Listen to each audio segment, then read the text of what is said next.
All right, Kenny, welcome back to Bet the Ponies with the Homies. I'm Robert. This is Ken. Hey, Kenny, that was a nice weekend we had last weekend with the Breeders' Cup winning your end races. Yes, it is. We had three of them going on. We had the Clement Hearse, which was won by Seismic Beauty. What'd you think of Bob Baffert's Seismic Beauty horse? It showed itself, man. That's another one of Bob Baffert. You better watch out for the Breeders' Cup. Yeah, went off even money, went wire to wire. He just went by him and just kept cruising like it was a workout. All right, Kenny, we got the 4-star Dave at Saratoga as well. The Deterministic one. I didn't think Deterministic was going to be able to pull it off. Yeah, we did say that he would never make it to the front, which he didn't. He just sat second and waited for the horse in front to die down, and he just took control. Yeah, it was my Prince boy went out to the front and couldn't handle Deterministic coming to get him. Then there was the third race. That was the Whitney. The Whitney was an exciting race again. What did you think about that race? Yes, Sierra Leone showed his class. Everybody was talking about he never won at Saratoga.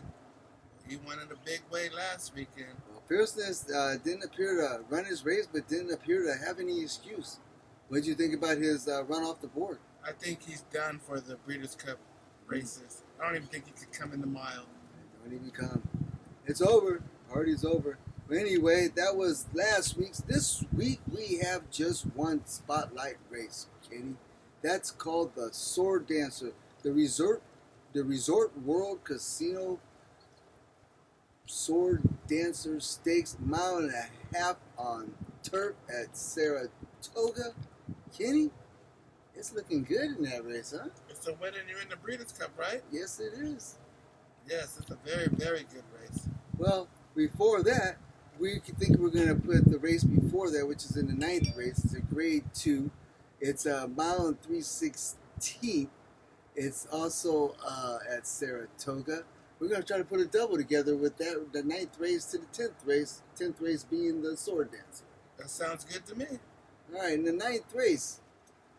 All right, so let's try to put a daily double together, Kenny. In the 9th race going to the 10th race. 10th race being the Sword Dancer. The 9th race is a grade 2 Saratoga Oaks, a mile and 3/16 versus $500,000. Kenny, you want to do that? Yeah, let's get into Let's it. do that. Let's get back to that. All right, ready? All right, Kenny, we got 6 horses lined up. Number 1 being Open Strength, Chad Brown. Pratt is in the iron. What do you think about that horse? Well, this horse is a really good horse. Every race he's ran, he's improved off of every race. And there's only a couple of these horses that's been running in these type of graded races, and he's one of them. Yeah, you're talking about the grade 1 races. There's 3 horses that have won in a grade. Well, actually, there's a couple horses that ran in a grade 1 race. This one came off the bench when all tried to go wire to wire. Got ran down in the Belmont Oaks Invitational over there at Saratoga. He was 20-1, 19-1. Rosario is not on him. Pratt gets on him. And number 2, Sigh No More. Brendan Walsh has a horse with the Red Ortiz in the irons. What $100,000 race, not going to stretch out from mile 16 to this mile 3/16. Kenny, what do you think? I just don't think this horse has enough class to win this race. Then we go number 3, Go Go Boots. We got Miguel Clement with Jose Ortiz in the irons. Horses from, let's see here, Ascot. Ran in the grade 2 and the grade 1. Got 4th and 9th, respectively. Kenny, what do you think his chances are coming over here? This is Miguel Clement. You got to watch him. He's having some pretty sneaky horses. Yes, then that brings us to number 4, Everest. Everest is non-winners of 1, just broke that class, now stepping up to a grade 1 with Dylan Davis and Arnold Declore.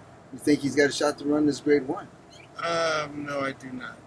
All right, then we got Totally Justified, ran by Manny Franco and George Arnold. Now this horse ran in grade 1, but got 7th last time against Oakland Resistance. But he was 7-1, Kenny. I think I like him. What do you think? This is the mystery horse right here. He's running a lot of good graded races. He's been right there. He has a good chance to hit the board and win. Yeah. Number 6, Lorland. Ken Camucci riding for Grand Motion. This horse is undefeated, going for races going for 5 races in a row, winning 4. One beat the one horse last, opening Resistance last time out.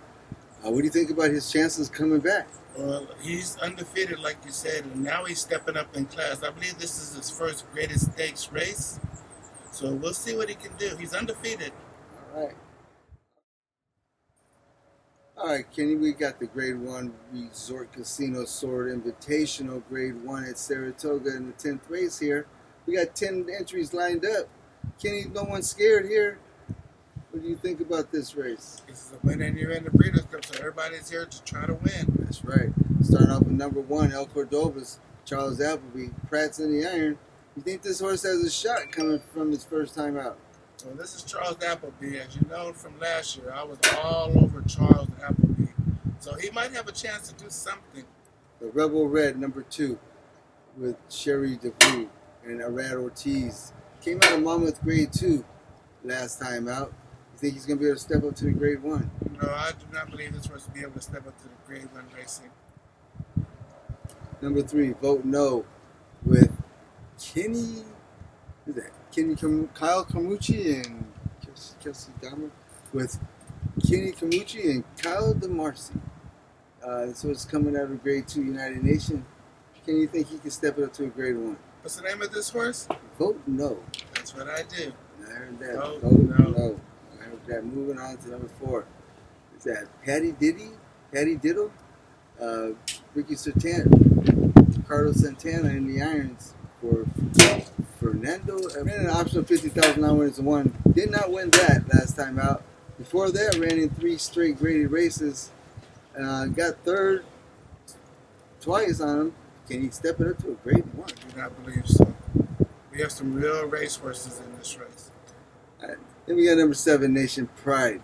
Coming back to the States, last time we seen him was in the Pegasus Grade 1 at Gulfstream Park, where he ran a distant 5th. He's a Grade 1 horse. Is this trip going to be too much for him? Well, I played this horse last year, and he danced in all the Grade 1 dances for the distance last year. He's coming off a little layoff from overseas, but I think he's gearing up towards the Breeders' Cup, so he's just going to get a good effort around the track today. Well, this is a winning ring, so you better give a better effort than you think. But anyway, Charles Appleby has 2 horses. You know what's understanding is Buick was road number 1, El Cordobas, and he got a 2,000 win. You would think he would stay with that horse, but he chose this horse, Nation's Pride. So anyway, let's move on to number 8, Far Bridge. That's Joe Rosario's in the irons. Joe Rosario's in the iron. McGill Clement has the training duties going on. This horse has been looking good, Kenny. What do you think about his chances winning this race? This is the horse I like. This is the horse I think is going to win the race. Yeah. He's been getting better and better after each of his last 3 races. Well, the Grade 2, his last race was in the Bowling Green, where he won for fun, ran 100 buyer. Before that, ran the Manhattan Grade 1, where he gave Nitrogen all he wanted down the stretch. Before that, Grade 2, he also won. He's got a lot of back class going back all the way to the Breeders' Cup Juvenile and the Turf Classic. He actually is last year's winner. Right, and he did run second behind Deterministic, so Deterministic just ran last week and won. Yes. This looks like I like this horse a lot. Yeah. Then we get to number 9, El Razine. El Razine is ridden by Dylan Davis. Todd Pletcher has 2 as well. He also ran in the Bowling Green Grade 2 last time against Far Bridge, coming off a layoff.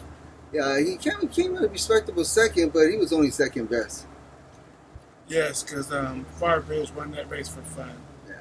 Then we move on to number 9, Grand Sonata. Another Todd Pletcher, Manny Franco in the iron. Another horse that ran in the United Nations Grade 2. Got second in that race. You think he can move up to this Grade 1? Last time we seen him was in the Pegasus Grade 1 in Gulfstream Park, where he was like 45-1. Ran like 7th or something. Ran 11th, is that what it is? Ran 11th. Well, this is a Todd Pletcher horse, and he's been in a lot of graded races too, Grade 1s and Grade 2s, so he has a chance to do something if these other horses slip. Well, he actually ran last year's Sword Dancer as well. He got 5th by 9 lengths at 13-1. against Farbridge. Then that leaves us number 10, Utah Beach. I got some Jose Ortiz and Ignacio Correz is doing the training. This horse comes out of a $170,000 race. Ran in the grade 2, grade 3 before that. He's going to be able to step it up to this grade 1, Utah Beach. I don't believe so. Well, there you go. They've got our field for the 10th race at Sword Dancer. Kenny, you ready to give our double the play? Yes, I Ready am. to give our all right. Kenny, who do you got going in the 9th race? Well, I like Pratt's horse, the number 1. That's an opulent horse? Yes. Opulent restraint? And the undefeated horse. And Six. the Lowerland horse. Yes. So you're going to take those 2 horses. And who's going to be your horses in the 10th race at the Sword Dancer? Farbridge, easy win. Singo, huh? Singola. I got you. I tell you what, Kenny, I'm kind of doing the same thing. I'm gonna be a little safer. Probably can't play as much as your denomination for doing it, but I'm gonna add Totally Justified, the 5 horse, in that race. And my reason is because he was 7-1 against Open and Restraint in that grade 1 race, and Open and Restraint was 20-1. So I'm hoping for a better outcome for Totally Justified coming in here. See if we can turn the tables. All right, there you go. You got our picks, Kenny. Yes, sir. What do we want to say? Peace. Have a good one.